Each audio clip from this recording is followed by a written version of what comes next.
Okay, so I'm doing a video about my lip piercing. I have had it for 2 months, almost 3 months now. I had got my pierced September the 2nd, 2014, so not too long ago. What I did before I got my piercing was do a whole bunch of research. Like, I've been researching lip piercing for 5 years to make sure that actually, and I really, really wanted something I know I was not going to regret at all. So, I had gotten my lip pierced September the 2nd. I thought the experience was going to be more worse than what it was, but it absolutely wasn't. It's really not anything big. It's just like you feel like you're being poked for a second, then you feel like a pinch. Not a hard pinch, it's not really a soft pinch either. I thought the pain level was going to be higher. It was not higher. It was not high, period. It's actually very less than what I expected. So, a lip piercing is nothing but jumpy. I was in it for getting it done, I was in it for 5 seconds, really. But I sat there for 10, almost 20 minutes because I got there basically not too long after they opened. I was just trying to beat traffic. I didn't want to be stuck in it. That's doing too much, especially when you gotta go on the highway. So I do highly recommend that you do research because something that's entering your body, so you have to make sure that you really want it. Don't just get it and then regret it not too long after you get it. Because basically it's kind of like a waste that you just did because you got it and you didn't want it and make your choice of where you want to pay it at, what you actually want, and do research and everything like that upon the person that you want.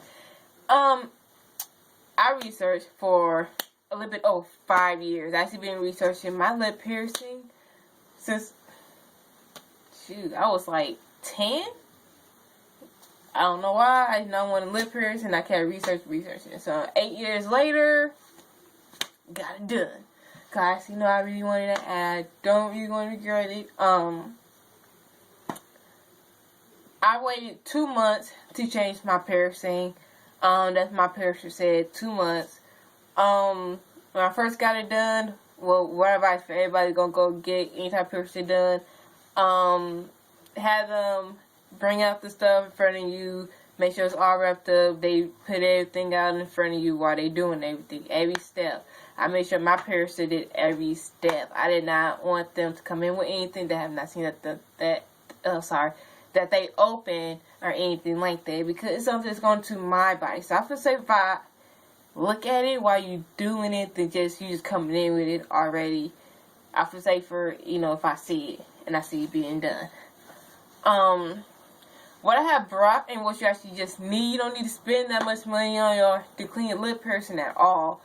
Not like everybody been saying, you really don't. All you need is some mouthwash. Bring 2 of them. Or depending if you go in between houses, 3, 1 for there, 1 at your place, and then 1 just to carry with you if you going out, something like that. That's what I did. I held a little one, Listerine crest, in my purse, in my pocket, anything that can put it in. That's what I did, and I took it with me everywhere I went out to eat. I will say you only put the clean your piercing 5 times a day. They said that's the max, to not go over 5 times a day. If you eat all day long like I do, you want to space it out as much as you possibly can because you don't want to go over it. But you do want to make sure you clean at least 3 times a day. Everything that I did to clean my piercing is not infected, period. I didn't have no type of problem with it. It was just mouthwash. I did buy me a new toothbrush. I didn't go back to the one I was already using. I just wanted a clean toothbrush for my new piercing. Q-tips and antibacterial soap. Really, all that stuff around where I got my from Dollar General was just really $20 and close to 20, I do believe it was. The Q-tips, I didn't get mine in the wood box. I got it in a jar because it's not having dust and everything else clustered on top of the Q-tips, and you want to try to keep any of the stuff that you gotta use practically kind of clean if you're touching around your lip piercing area, because you don't want any bacteria stuff like that. That's definitely up on your hand. So just don't do it. If you play with your piercing, cause I know I want to touch it and play with it a lot of times. You Germex don't play with it a whole lot though. I'm even gonna say that.